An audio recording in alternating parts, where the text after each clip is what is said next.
In South Africa, notorious men committed crimes that shocked the country. They lived normal lives, but their actions revealed a darker side. These are the stories of South Africa's most dangerous men.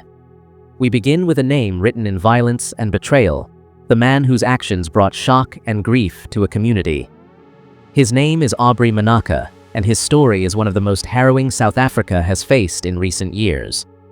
Aubrey Manaka was born and raised in Limpopo, South Africa, in a rural area near Botlekwa. Little about his early life placed him in the public eye.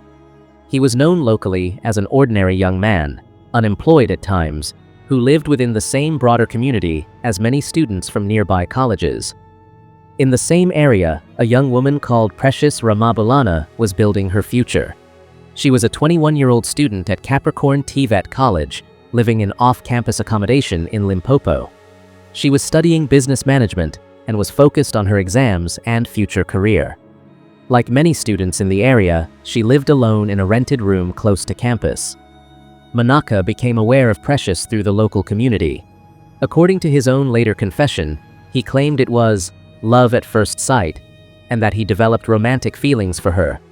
However, he said he lacked the courage to approach her during the day because he thought she would reject him. On Saturday, November 23, 2019, Manaka spent the day drinking heavy alcohol at a local tavern. He continued drinking well into the early morning hours of Sunday, November 24th. At approximately 2:30 a.m., intoxicated and emboldened by alcohol, he made the decision to go to Precious's house and propose love to her. When Manaka arrived at her room late at night, Precious did not open the door. Fearing for her safety, she tried to keep him out. Manaka then forced his way inside, entering her room unlawfully through her window. A violent struggle began almost immediately. Manaka attacked Precious with a sharp object repeatedly. The attack was extremely brutal.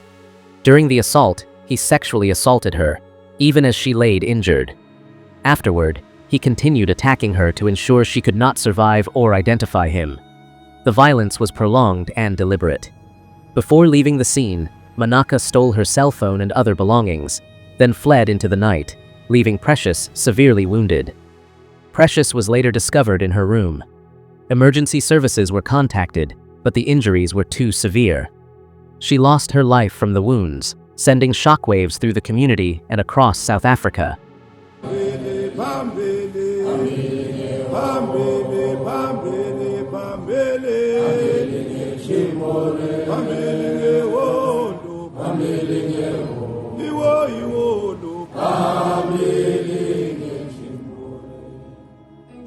News of her death quickly spread, triggering widespread anger and grief, particularly because she was a student living alone and close to her place of study.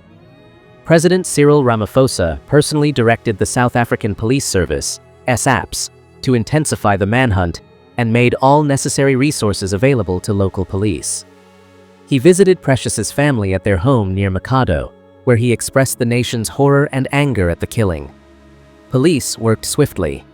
Just 4 days after the murder, on Thursday, November 28, 2019, they arrested Aubrey Manaka at his parents' home in Nyakalang village, Botlekwa. The arrest came through intensive work by crime intelligence, the Hawks, and local detectives. When police apprehended Manaka, they found damning evidence, both of Precious's stolen cell phones, blood-stained clothing, and a knife believed to be the murder weapon. Manaka appeared in court shortly afterward.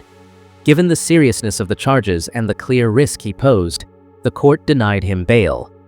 He was formally charged with murder, sexual assault, robbery with aggravating circumstances, and housebreaking with intent to commit a crime. He remained in custody as the case moved through the legal system. Throughout 2020, the case experienced delays, largely due to court backlogs and disruptions caused by the COVID-19 pandemic. During this time, Manaka remained behind bars while the prosecution prepared its case. In June 2021, the matter finally came before the Limpopo High Court in Polokwane. Rather than contest the evidence, Manaka pleaded guilty to all charges. On the 11th of June 2021, the court delivered its sentence. The presiding judge described the crime as inhumane, vicious, and soulless, emphasizing the level of violence inflicted on a defenseless young woman in her own home. Aubrey Manaka was sentenced to life imprisonment for murder and life imprisonment for rape, along with additional prison terms for robbery and housebreaking. The sentences were ordered to run concurrently, ensuring that he would spend the rest of his natural life in prison. In July 2021, Manaka attempted to apply for leave to appeal and have his sentence reduced. The court rejected this request, ruling that there were no exceptional circumstances to justify leniency. The life sentences remained in place. Today, Aubrey Manaka remains incarcerated for life. The case is remembered as one of the most disturbing examples of gender-based violence and femicide in South Africa. Precious Ramabulana's death became a symbol of the dangers faced by women, particularly students living alone, and her case continues to be cited in national discussions about safety, justice, and accountability. Our next deadliest man rose to fame and inspired millions, a life full of promise and admiration. But one night, everything came crashing down, an act of violence that stunned South Africa and captured the world's attention. His name is Oscar Pistorius. Oscar Leonard Carl Pistorius was born on the 22nd of November, 1986 in Sandton, Johannesburg, South Africa, into an Afrikaner family with deep South African roots.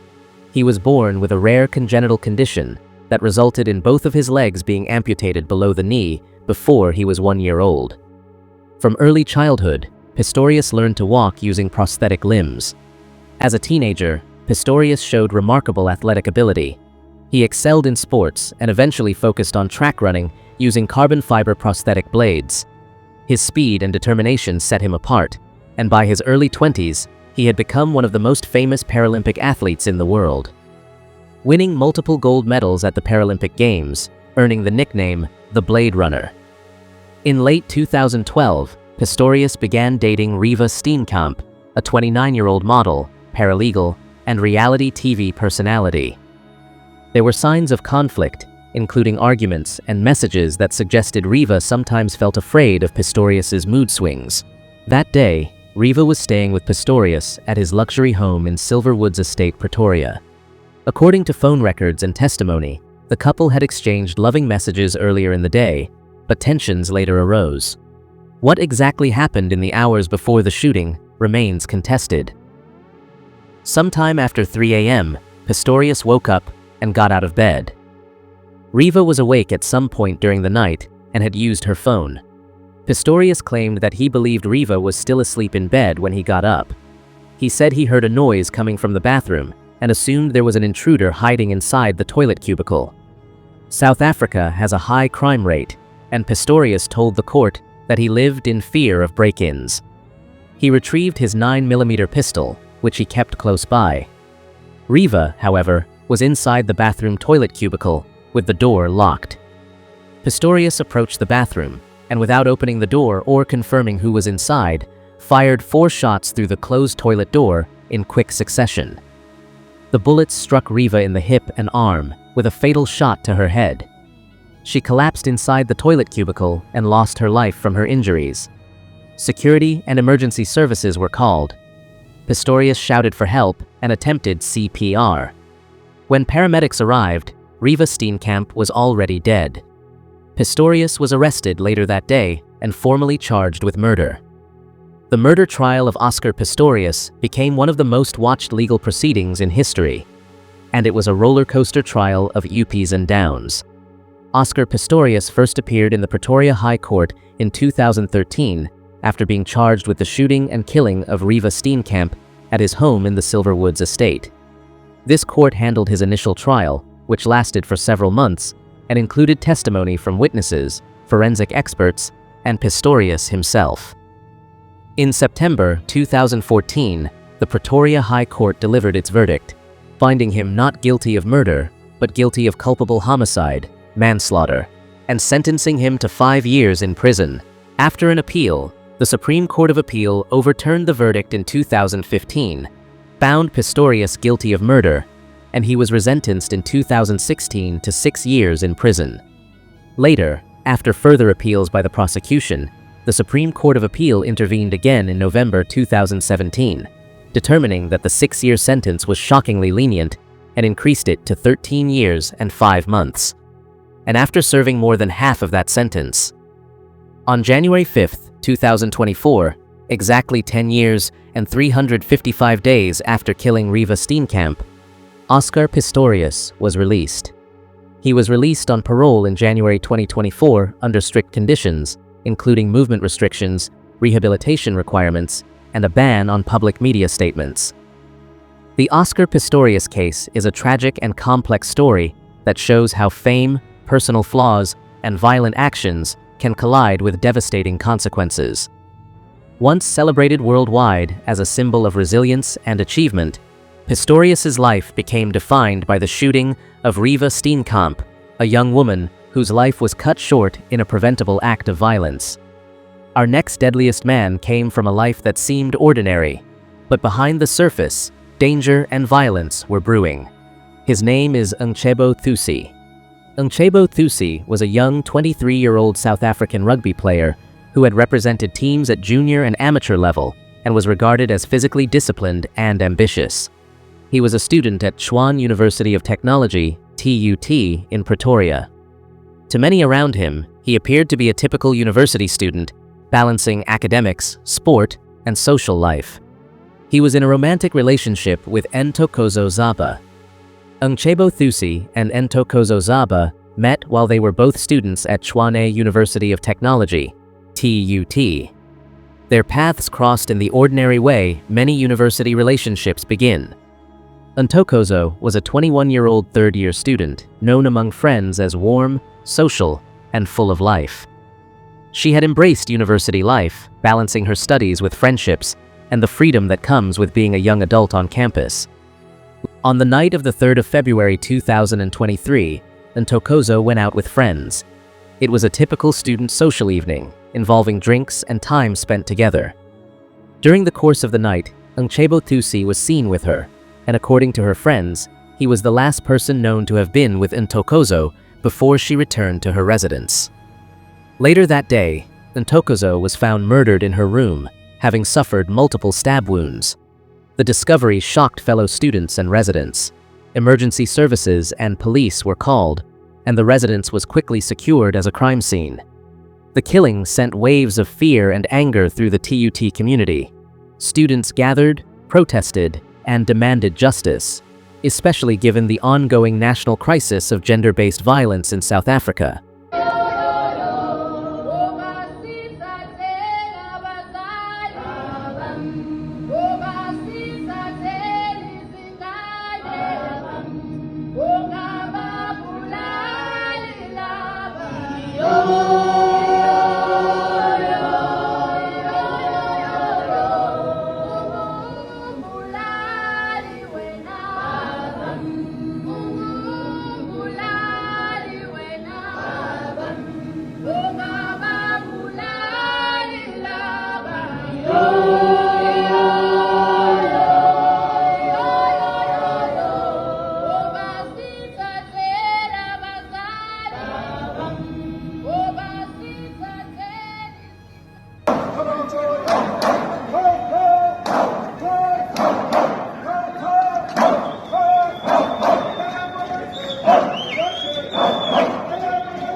Many questioned safety at student residences and the vulnerability of young women living alone.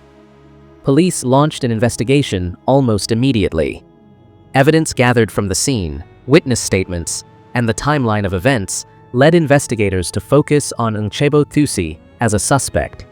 Within days, he was arrested. Xaba was charged with murder and defeating the ends of justice. The state later indicated that it regarded the murder charge as a Schedule 6 offense, meaning it was alleged to be premeditated, which carries the most serious legal consequences under South African law. He made his first appearance in the Pretoria Magistrates Court, where the seriousness of the charges became clear. Due to the nature of the allegations, the court ordered that he remain in custody while investigations continued. The trial of Ntokoso is still ongoing, and no final judgment has been reached. The case attracted significant attention from the public, with student organizations, activists, and campus communities calling for justice and emphasizing the broader problem of gender-based violence.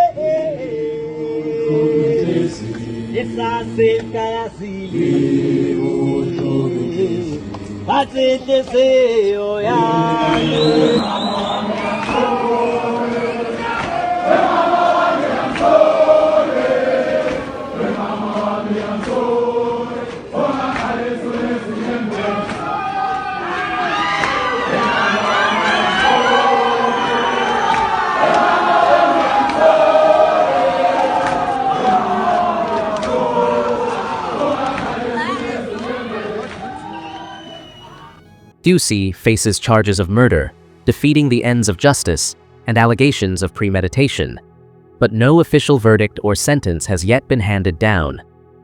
Authorities, the university, and student groups continue to follow the proceedings closely, yet as of now, there is no record of a conviction or completed sentencing. Ntokoso Xaba's tragic death shocked her family and university community, while her ex-boyfriend, Ntokoso, remains in custody facing murder and related charges. The ongoing case highlights the dangers of gender-based violence and the urgent need for justice. These men left a trail of violence, fear, and heartbreak, a chilling reminder that evil can hide behind the most ordinary faces. And this is just the beginning. There are more stories of South Africa's most deadliest men yet to be told. Make sure to like this video and subscribe so you don't miss what's coming next. See you.